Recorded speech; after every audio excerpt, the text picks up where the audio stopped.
ಅದಕ್ಕೆ ಭದ್ರಾಗಿರ್ಬೇಕು ಇವತ್ತು. ಏನೇನು ಸೃಷ್ಟಿ ಮಾಡೋಕ್ಕಾಗುತ್ತೆ ಯಾರಾದರೂ? ಈಗ ಎಲ್ಲರೂ ಅನುಭವಿಸ್ಬೇಕು ಅದನ್ನ. ಈಗ ಸಾಂಕ್ರಾಮಿಕ ನೀವು ಬಂದಾಗ ಕೋವಿಡ್ ಆದಾಗ ಯಾರಿಗೆ ಬಂದಿತ್ತು? ಬಂದಿತ್ತು ಯಾರಿಗಾದ್ರೂ? ಕೋವಿಡ್ ನಂತರ ಪ್ರಧಾನಮಂತ್ರಿ ಹೇಳಿದ್ದಾರೆ ಕೋವಿಡ್ ಸಂದರ್ಭದಲ್ಲಿ ಹೆಂಗಿರ್ಬೇಕು ನಾವು ಹೆಂಗಿರ್ಬೇಕು ಅಂತ ಹೇಳಿ.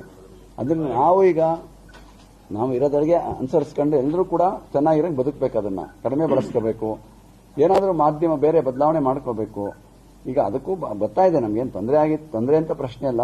ತೊಂದರೆ ಇದ್ರೆ ನಾವು ಅದಕ್ಕೆ ಬದಲಾಗಬೇಕು. ಅದಕ್ಕೆಲ್ಲ 5 ಸತಿ ಯೋಚನೆ ಮಾಡಬೇಕಂತ ಒಂದು ವಸ್ತು ಖರ್ಚು ಮಾಡಬೇಕಾದ್ರೆ ಹೆಚ್ಚು ಇದ್ದಾಗಲೂ ಕೂಡ 5 ಸತಿ ಯೋಚನೆ ಮಾಡಿ ನಾವು ಖರ್ಚು ಮಾಡಿದ್ರೆ ಒಳ್ಳೇದದು. ಈಗ ಅದರಿಂದ ಅಭಾವ ಇದ್ದಾಗ ಅಂತಲ್ಲ, ಚೆನ್ನಾಗಿದೆ ಅಂತೇಳಿ ಹೇಗೋ ಬಳಸ್ಕೊಳ್ಳೋದು. ನೀರಾಗಲಿ ವಿದ್ಯುತ್ ಆಗಲಿ ಇವೆಲ್ಲವೂ ಕೂಡ ಅಮೂಲ್ಯ. ಇವತ್ತು ಪ್ರತಿಯೊಂದು ಅಮೂಲ್ಯ ಇರೋದು. ನಾವು ಚೆನ್ನಾಗಿದ್ದಾಲೂ ಇನ್ನೊಬ್ರಿಗೆ ಇರ್ಲಪ್ಪ ಅಂತ ಉಳಿಸ್ಕೊಂಡು ಬಳಸಬೇಕೆ ಹೊರತು ಈಗ ಅಭಾವ ಇದೆ ಅಂತೇಳಿ 5 ಸತಿ ಯೋಚನೆ ಮಾಡೋದಲ್ಲ. ಇದ್ದಾಗಲೂ ಹಂಗೆ ಮಾಡಬೇಕು, ಇದ್ದಿದ್ದಾಗಲೂ ಯೋಚನೆ ಮಾಡಿ ಬಳಸ್ಕೋಬೇಕು.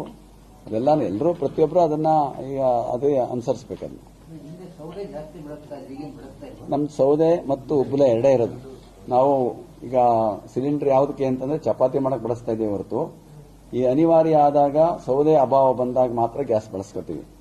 ಅದರಿಂದ ಇದ್ದೇ ಇದೆ, ಅದಿಲ್ಲದೆ ಇರಕ್ಕೆ ಆಗದೇ ಇಲ್ಲ. ಅದು ಮತ್ತೆ ನಮ್ಗಿದು ಮೊದಲೆಲ್ಲ ಭತ್ತದ ಹೊಟ್ಟು ಇರ್ತಿತ್ತು. ಈಗ ನಾವೆಲ್ಲ ಅಡಕೆ ಸಿಪ್ಪೆ ಈಗ ಬಹಳಷ್ಟು ಜನ ರಸ್ತೆಗೆ ಹಾಕ್ಬಿಟ್ಟಿರ್ತಾರೆ. ಅದನ್ನ ತಂದು ಒಣಗಿಸಿ ಇಟ್ಕೊಂಡು ಸ್ಟಾಕ್ ಮಾಡಿಕತ್ತೀವಿ. ಅದರಿಂದ ಉಪಯೋಗ ಆಗುತ್ತೆ. ಈಗ ನೀವು ಹೇಳ್ದಂಗೆ ನಾವು ಅದಕ್ಕೆ ಹೋಗಬೇಕಾಗಿದೆ. ಈಗ ಮಾಡಬೇಕು, ಅದನ್ನು ಮಾಡ್ತೀವಿ. ನೀವು ಹೇಳಿದ್ದು ಒಳ್ಳೇದು. ಆಯ್ತು, ಮಾಡಿಸ್ತಾರೆ. ಇಲ್ಲ, ಅದು ನೀವು ಹೇಳ್ದಂಗೆ ನಾವು ಅದನ್ನ ಹಿಂದೆ ಮಾಡಿದ್ರೆ ನಮ್ಮ ಬುದ್ಧಿರೋ ಬಹಳ ದೊಡ್ಡ ಪ್ರಮಾಣದಲ್ಲಿ ಒಂದು ಇತ್ತದು.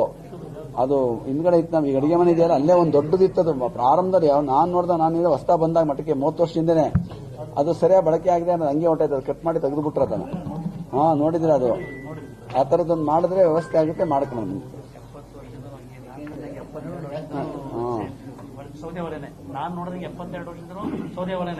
ಅದ ಸೌದೆ ಉಬ್ಬುಲು ಗ್ಯಾಸ್ 3 ಇರ್ಬೇಕ್ರಿ ನಮ್ಗೆ ಬೆಂಕಿ ಅಂತಲ್ಲ.